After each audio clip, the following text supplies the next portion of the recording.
কি ব্যাপক পরিমাণে আলু ঢেলে রেখেছে। এই দিকটা হচ্ছে তোমার পুরো জ্যোতি রয়েছে, আর এই দিকটা পুরো চন্দ্রমুখী, আর এইগুলো সব আলু রয়েছে, সব শুকানো হচ্ছে, এরপর আবার ফ্রেশ প্যাকেজিং হবে। আমি আবার চলে এসেছি রতনপুর আলুর পাইকারি বাজারে। যেরকমটা আমি বলেছিলাম সপ্তাহে 10 দিনে একবার করে আসার চেষ্টা করব। তো এবারে 10 দিনের জায়গায় হয়তো 12 দিন হয়ে গেছে। তো যাই হোক, এখন আমি একটা ঘরে রয়েছি, এখানে আলুর কীরকম কী বাজার জানবো, আর বন্ডের ব্যাপারেও কথা বলবো, আর টুকটাক ইনফরমেশান তোমাদেরকে দেওয়ার চেষ্টা করব। তো এখানে আলুর যেরকমটা আগেও দেখিয়েছি, স্টোর থেকে দেখো এখন শীতকালেও পাখা চলছে, আর এইগুলো সব আলু রয়েছে, সব শুকানো হচ্ছে, এরপর আবার ফ্রেশ প্যাকেজিং হবে। নমস্কার। হ্যাঁ, নমস্কার। আচ্ছা, আপনার ঘরের নামটা কি আছে? আমার নির্মলা আলু ভান্ডার। নির্মলা আলু ভান্ডার, মানে আপনার গিন্নি মনে হচ্ছে নাকি? না না, আমার ঠাম্মা। আচ্ছা, তো আপনাদের এখানে তো সব যার যার নামেই ঘরের নাম, তাই তো? তো এই আলুটা আজকে কি আলু রয়েছে? এটা চন্দ্র, এটা জ্যোতি। আচ্ছা, এটা চন্দ্রমুখী। এটা মানে সকালেই আপনারা স্টোর থেকে নিয়ে আসেন? আর এই যে বস্তায় রয়েছে এটা? এই তো আনরেডি মাল এটা। ও, এটা মানে এখনো ঢালা হবে? মানে এইটা শুকোনোর পরে প্যাকেজিং হবে, তারপরে এটা ঢালা হবে, তাই তো? হ্যাঁ, কালকে ঢালা হবে। ও, এটা কালকে ঢালা হবে। তো এই যে বের করে রেখেছেন, এখন তো দেখছি আলুতে ঘাম হচ্ছে, তো এইটা বস্তার ভেতরে কোনো অসুবিধে হবে না? না, এখন হবে ঠান্ডা ঠান্ডা পড়ে গেছে। আচ্ছা, বাইরে ওয়েদারও ঠান্ডা পড়ে গেছে। আর কিছু হবে না। আচ্ছা, আর এইটা চন্দ্রমুখী রয়েছে? হ্যাঁ, এইটা জ্যোতি? এটা চন্দ্র। আচ্ছা, এইটা চন্দ্রমুখী, আর এইটা জ্যোতি রয়েছে। আচ্ছা, গত ভিডিওতে আমাকে একজন বলেছিল এই যে আপনারা এই যে এটা কি ইটের গুঁড়ো? ইটের গুঁড়ো। সমস্ত আলুটা ইটের গুঁড়োটা মাখানো হয়, তো এইটা মাখানোটার কারণটা কি? এমনি কালচে হয়ে যায়, স্টোর থেকে বেরোনোর পর না আলু কালচে হয়ে যায়। আচ্ছা, আলু কালচে তো কালারটা, হ্যাঁ, কালারটা দিলে তো আলুর কালচারটা তো মানে দেখতে একটু সুন্দর হয়, তাই তো? ওকে, আর কোনো কারণ? আর কোনো কারণ? ও, তার মানে এখানে যত আছে, মানে যত ঘর রয়েছে, আপনাদের এখানে তো প্রচুর আলুর ঘর রয়েছে, মানে সবাই এই সিস্টেমই।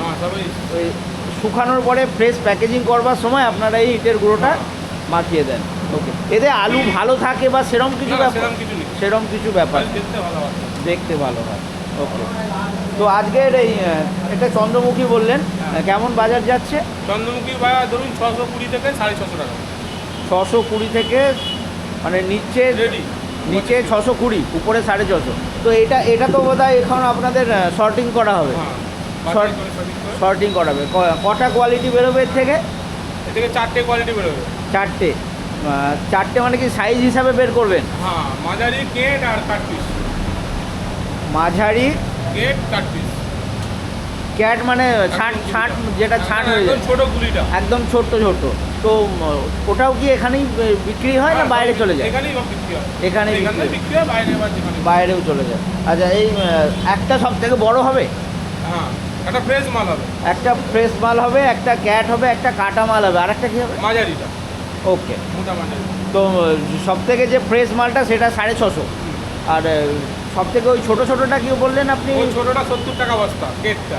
আচ্ছা, ওটা 70 টাকা বস্তা। তাহলে মাঝারি যেটা হবে 200 টাকা। ওটা 200 টাকা।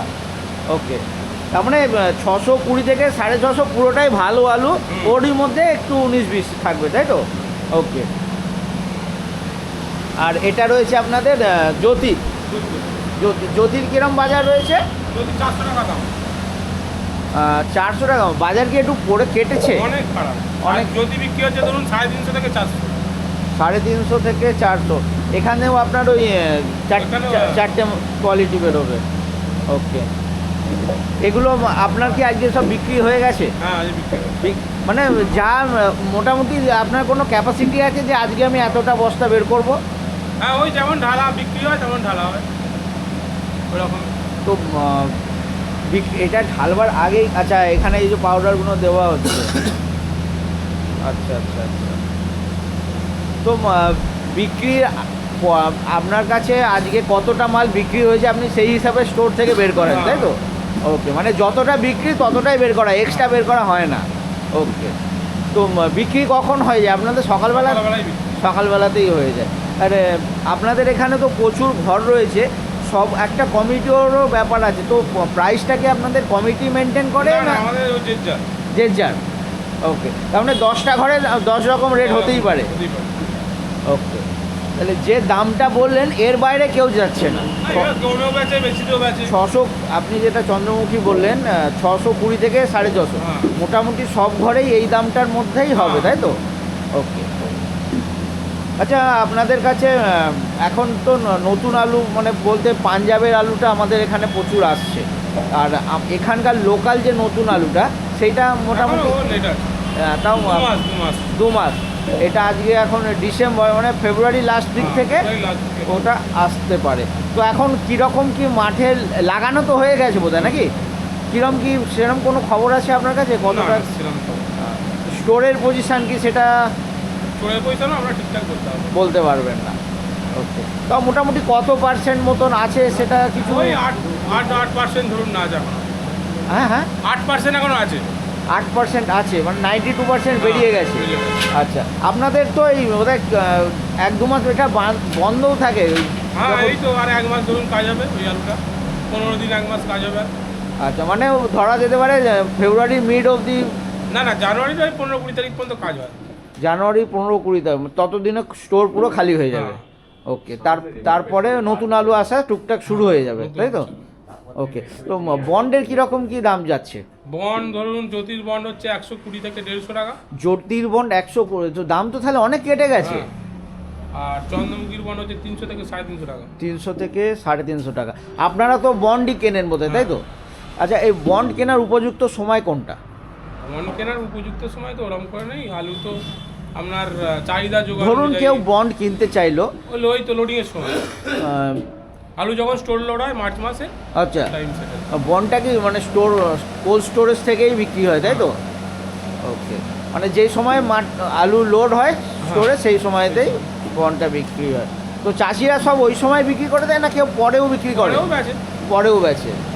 ওকে, তাহলে আজকে দামটা আরেকবার বলবেন চন্দ্রমুখী 620 থেকে 650। আচ্ছা, আর যদি 350 থেকে 400। 350 থেকে 400। আচ্ছা, হেমাঙ্গিনী, কলম্বো এইসব আলু রাখা হয় তো আপনাদের কাছে? হ্যাঁ, হেমাঙ্গিনীও ঢালা হয়, আজকে নেই। আজকে নেই। তো হেমাঙ্গিনী আর এই কলম্বোর কীরকম? জ্যোতি থেকে 20 টাকা ধরুন বেশি হেমাঙ্গিনী। হেমাঙ্গিনী জ্যোতি থেকে 20 টাকা বেশি, আর কলম্বো 50 টাকা বেশি ধরুন। ওকে, মানে জ্যোতিরটাই সব থেকে কম। ওকে ওকে। আর আপনাদের এই মার্কেটের টাইমটা কি আছে? আমাদের মার্কেট মোটামুটি 8টা থেকে ধরুন ওই সন্ধ্যে পর্যন্ত, ধরুন না 7-8টা পর্যন্ত। সকাল 8টা থেকে সন্ধেবেলা 7-8টা? আচ্ছা, তো আলু তো আপনার সব বিক্রি হয়ে গেছে, তাহলে কেউ যদি আসে বেলার দিকেও কি আলু পাওয়া যায়? আলু পাবে, মোকামে পাবে। কোথায়? পুরো মোকাম তো আছে এত বড়। মানে কারোর না কারোর কাছে পাওয়া যেতেই পারে। আর আপনাদের আলুগুলো মোটামুটি কোন সাইডে যায়? আমাদের আলু মোটামুটি ধরুন কলকাতা, উত্তর 24 পরগনা, দক্ষিণ 24 পরগনা, নদিয়া। ওকে, সব জায়গাতেই চলে যায়। আপনার ট্রান্সপোর্টেশনের ব্যবস্থা আছে? ধরুন কলকাতা এখানে আলাদা আছে, তারা নিয়ে যায়, আমাদের ব্যবস্থা নেই। ট্রান্সপোর্ট আছে এখানে, মানে কেউ যদি কলকাতা সাইড থেকে আপনাকে বলে তো আপনারা পাঠিয়ে দেওয়ার ব্যবস্থা করে দিতে পারবেন, তাই তো? ট্রান্সপোর্ট আলাদা আছে। তো আপনার যদি কোনো অসুবিধে না থাকে ফোন নাম্বার কি দেওয়া যেতে পারে যদি অসুবিধে না থাকে? ফোন নাম্বারটা থাক না। ওকে, ঠিক আছে। ঘরের নামটা আরেকবার বলুন। নির্মলা আলু ভান্ডার। ওকে, মোবাইলটা হচ্ছে ইন্দ্রনাথ কোদাল। হ্যাঁ, ইন্দ্রনাথ কোদাল। ইন্দ্রনাথ কোদাল। ওকে, ঠিক আছে দাদা, ধন্যবাদ। তো বন্ধুরা, আজকে এই ঘরের আলুর কীরকম কি বাজার সেটা তোমাদের সামনে এই ভিডিওর মাধ্যমে তুলে ধরলাম। বন্ডের কীরকম কি দাম, লাস্ট ভিডিওতে কিছু মানুষ কমেন্ট করেছিলেন যে বন্ড কখন কেনা যায়, তো সেই কথাও আজকের ভিডিওতে রয়েছে। তো যাদের দরকার পড়বে সেই হিসাবে তো আমরা যোগাযোগ করে